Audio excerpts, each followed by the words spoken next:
L'Iran, justement, il en est question aussi dans des rapports avec la Russie. Il y a ce que l'on sait et puis il y a aussi ce que l'on apprend parfois de la part de services de renseignement. C'est ce dont on va parler avec vous, hein. Christian Mallard, bonsoir. Il y a, semble-t-il, un accord secret qui existe entre l'Iran et la Russie sur le programme nucléaire iranien, ce qui est quand même tout à fait stupéfiant puisque la Russie était parmi les négociateurs du fameux accord nucléaire. Vous avez raison de dire que c'est stupéfiant.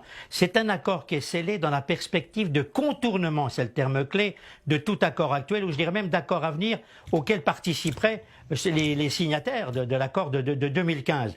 La Russie fournit secrètement, en effet, à l'Iran de l'uranium enrichi chez elle, et a entrepris de retourner en Iran tout l'uranium enrichi le plus vite possible, et ça concerne à peu près 8 millions de tonnes et demie. Le contournement de l'accord sur le nucléaire a permis à l'Iran, en tout cas, l'accélération de l'enrichissement de l'uranium pour fabriquer la bombe nucléaire.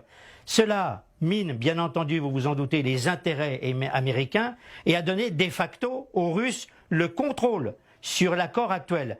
Aujourd'hui, l'aide va dans les deux sens, uranium enrichi en Russie qui va en Iran, et puis drones iraniens qui vont en Russie.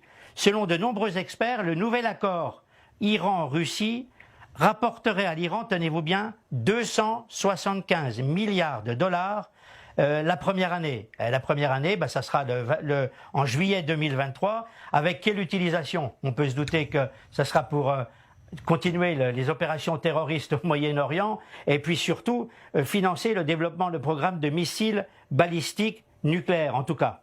Alors Christian, il y a d'autres accords militaires qui existent entre la Russie et l'Iran et qui se poursuivent. Alors, les accords de l'Iran se font aussi au niveau militaire.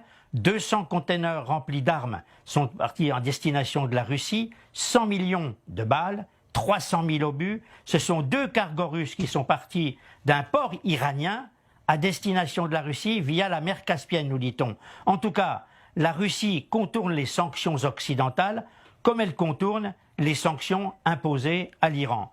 Elle utilise l'Iran comme base arrière, ça c'est un phénomène reconnu aujourd'hui, et on peut même dire qu'elle a rejoint l'Iran au club de ce que j'appellerais le club des menteurs, des tricheurs et des violeurs d'accords. Bienvenue au club, pourraient dire les Iraniens à leurs amis russes.